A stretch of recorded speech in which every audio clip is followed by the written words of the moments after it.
लगे छी अपने सबके मिथिला संस्कार पर स्वागत करै छी। अपने सबके वीडियो के कारण नहीं देवे के कारण जे हमर बाबूजी गुजर गेला है तो वही में लागल छी अखन। लेकिन अपने सबके वीडियो दै छी, हमरा बाबूजी के आत्मा के शांति देवी, अपने सब उनका आत्मा के शांति के लेल कहबनि।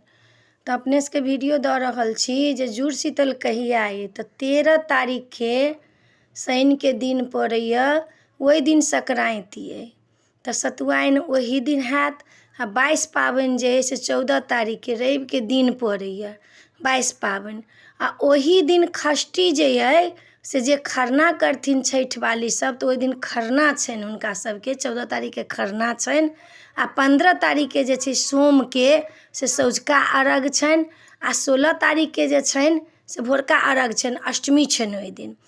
तो अहाँके षष्ठी अइ 14 तारीख के, आर सतमी अइ से सोम के दिन 15 तारीख के, आ अष्टमी जे अइ से अहाँके मंगल के 16 तारीख के।